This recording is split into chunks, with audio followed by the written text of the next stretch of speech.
Okay, so this is an example of the standard safety briefing that I perform at the dock on just about every charter.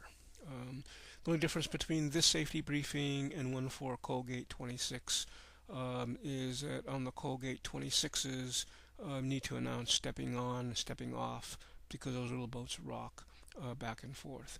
Pretty much everything else is the same. So it's important to go over this with people who have never sailed before. It's important to go over with this with those who claim they have sailed but don't have very much experience. I never take it for granted anybody who tells me that they've sailed before has actually sailed before, unless I've sailed with them and can view their qualifications. It's important. It looks nerdy. Sometimes it takes a couple of minutes to get through, but I can say in the last 5 years, no one has ever slipped, fallen, or gotten hurt on any of my charters, or even fallen overboard. And that's because I do a thorough safety briefing at the dock on every charter, unless it's people that I've sailed with before. So let's talk about this. Safety first. Everyone wears a PFD and always above the deck while underway at all times on the boat. I cringe when I see people sailing without a life jacket, and sometimes I even see other club boats letting people sail without life jackets. That is a no-no. Always insist that your crew and your guests wear their PFDs while you're on the water and that boat is moving, and if they don't want to do that, they can't get on my boat. Next thing, make sure do not board the boat handling bags. They are to pass the bags to someone on the boat or firmly place the bags on the deck first, then step aboard. Watch the gap between the boat and dock. Many accidents happen between the boat and the dock, and people trying to put their bags up on that deck. Point out the hazards on the boat. The number one hazard, of course, everyone knows, is the boom during tacking upwind, especially dangerous downwind during jibing. Keep your head below the boom. The lines and sheets, do not sit on or let any of the lines wrap around your legs, feet, arms, or especially fingers. Keep those lines away from your extremities. Keep a good lookout for any lines in the water, and definitely away from the stern of the boat and its motor. Caution them about the companionway steps. This is another critical place where people can get hurt very easily. They always must face the steps and use the handholds to avoid serious back injury during an accidental slip. And I enforce this whether we're docked, slipped, and especially when we're underway. You need to face those steps. Next, to prevent falling off or injury, moving about on the boat. If you remember your training, one hand for the boat, one hand for you. Lower your center of gravity, crouch down and walking across the foredeck. Use the stanchion and lifelines for balance. You can point out that shrouds are the strongest part of the boat. You can point to them. Those are more better to hang on to. But the lifelines are designed for stability. They're not really designed to take the full balance, the full weight of a person. Next thing, falling off the boat. No one's ever falling off my boat, but it happens, so I have to cover this. Crew overboard. If anyone falls off the boat, the remaining crew members immediately become spotters. Immediately, no one takes their eyes off of anyone falling in the water. On the bay, one moment something's there, the next moment it's not. So it's important for everybody to spot that person. I will assign someone to become that spotter who can take over pointing to where that person is. Everyone else is going to immediately start throwing anything that floats, definitely the ring buoy, fenders, anything that floats to create a debris field so we can see where that person is. And I'll begin what we call a quick stop maneuver or a life sling deployment, which is probably always appropriate on these big boats, where we can just throw you a line that has a sling around it, and we can pull you in. But if you are paying attention to one hand for you and one hand for the boat, you should never fall off this boat. Okay. Next, communication. The other thing that I cover when I cover falling off the boat is letting them know that before I can come and pick them up, the boat has to sail away from them a good 2.5 lengths before we make that turn to come back and get them for their own safety, so that we don't, accidentally damage them with a motor.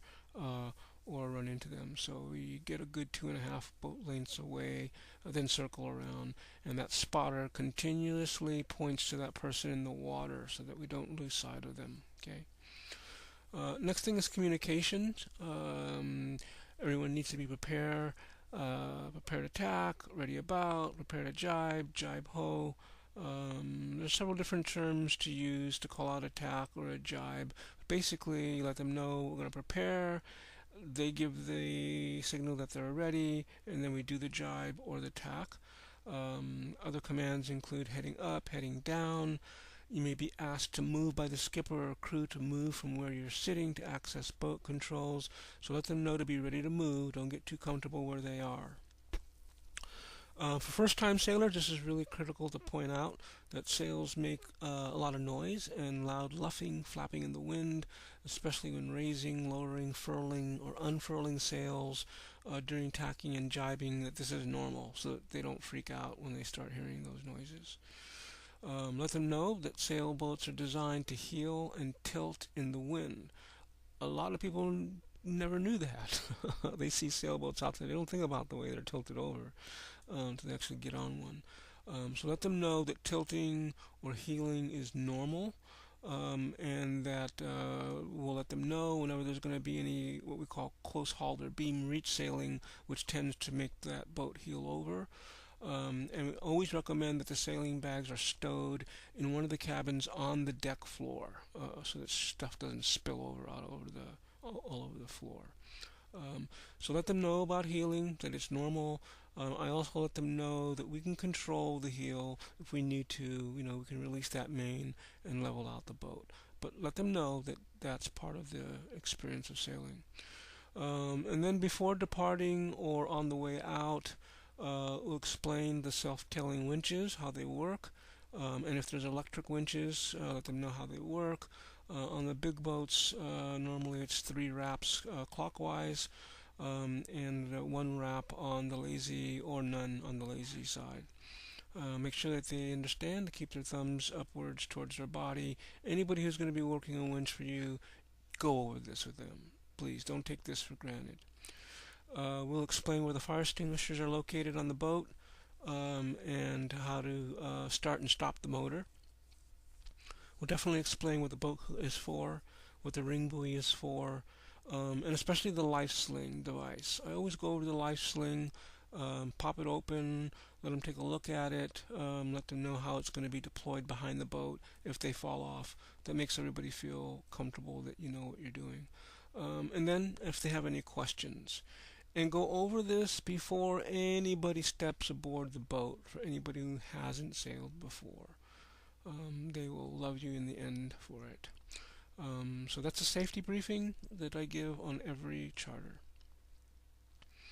The next thing that I want to mention as well is we monitor channel 16 for the Coast Guard notifications. Everyone should have at least one radio on channel 16 out on the bay, so that the Coast Guard can notify us of any problems, of any people in the water that might need help, or we can call them if we run into help.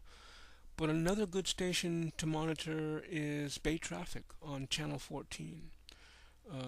I constantly manage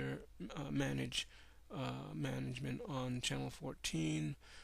It gives you the latest updates to any reported dangers, marine events, racing regattas, swimmers in the water, along with bay traffic, including tanker coming in or going out of the bay, or cargo ships, and barge movement. There's a lot of barges that are moving back and forth.